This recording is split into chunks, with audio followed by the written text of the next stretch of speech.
This episode is sponsored by Dice Dungeons.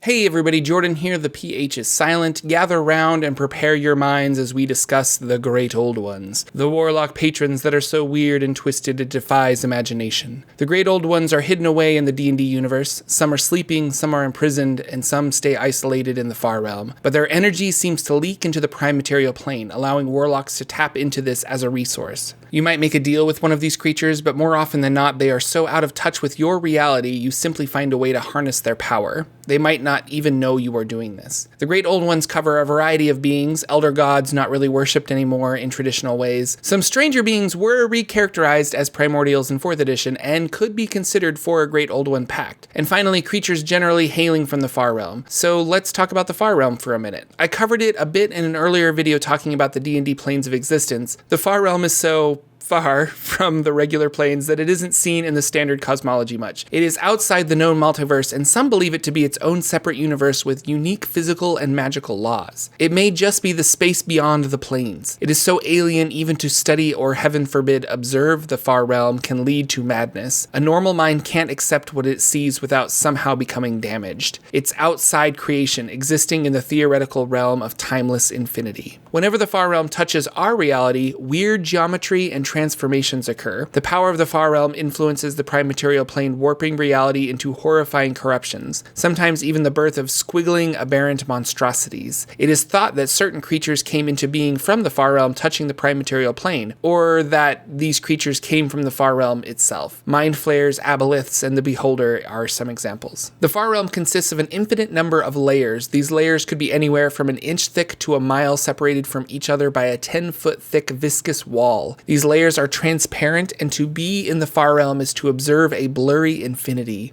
The layers evaporate, divide, spawn, all at the will of the abominations that live there. Moving through the Far Realm is to see, hear, and think in a way that mortal brains were never designed for. You might grow tiny hands on top of your regular hands, or extra eyes around your body, even tentacles. Insanity will occur if one visits the Far Realm. Still, where there are beings of power, there are mortals trying to gain that power. Pacts with these creatures are probably never advised, but the resulting warlock will be a strong one. Some of the larger entities from the Far Realm infected stars in the sky. This confuses me a bit, and I think there was a Dragon Talk episode where Chris Perkins even admitted that 4th edition didn't take into consideration earlier editions before launching this lore, but certain stars are infected by Far Realm creatures and their madness shines down on Tyrell. Powerful entities like Kyphon, Akamar, Delbane, Gibbeth, and the well-known Hadar from Arms of Hadar and Hunger of Hadar. Unlike fixed stars, these creatures move around occasionally. They don't have a stationary place in the heavens, moving across realm space. These creatures were or are associated with entities known as the Eldest. They were aboliths of massive size and were some of the oldest in existence. It goes without saying, but a lot of the elder gods, these stars, and weird creatures that inflict madness just by looking at them are all associated with H.P. Lovecraft's fiction. D&D is many things, many genres, and the Far Realm and the Great Old One Pact is directly influenced by Lovecraft. Here are some other beings you might choose to make as your patron. Gonador, known as That Which Lurks, is actually a drow deity, the deity of abominations and slimes.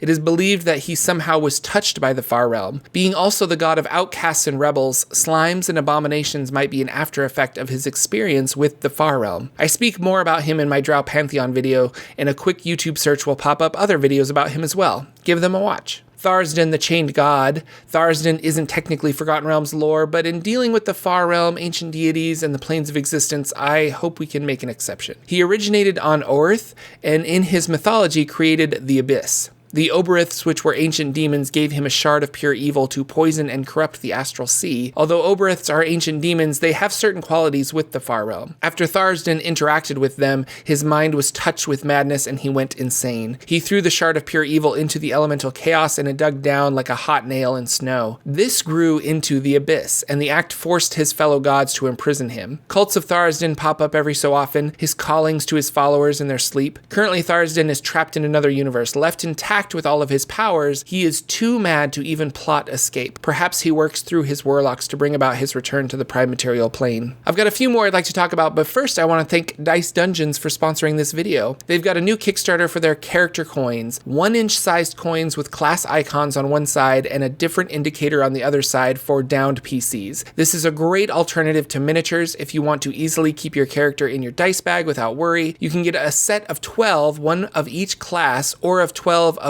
one particular class, which would be good for DMs out there wanting NPC monster tokens. They have loads of stretch goals, including monster coins as well, so check out their Kickstarter today and let them know I sent you. Dendar the Knight Serpent is an ancient power that in 4th edition received the term primordial. This was done to both him and Khazif the Chaos Hound. Feared by the gods, these creatures were imprisoned by them. Dendar the Knight Serpent supposedly slumbers near Chult, and his awakening may bring about the end of the world. Khazif the Chaos Hound is an undead-looking mastiff with maggots in his fur. He has since broken free by Siric's actions, and he roams the outer planes. Your warlock could easily have come across an ancient text about these two beings and performed a ritual to create a pact with them. I imagine having a warlock of Khazif, Tharsden, or Dendar and creating a new religion. Perhaps your warlock misinterprets the power he receives and thinks of it like that of a cleric. Dendar doesn't want to destroy, he wants to protect, and I'll protect you with my powers. Khazif only hunts those unworthy of his power. Become worthy and follow Khazif. I hope you enjoyed this video on the Great Old Ones. I really want to play all of these different kind of warlocks. They just seem so much fun. Thanks again to Dice Dungeons for sponsoring this video, and be sure to check out their Kickstarter, links in the doobly-doo. I'll see you all next week with another episode of Forgotten Realms Explained.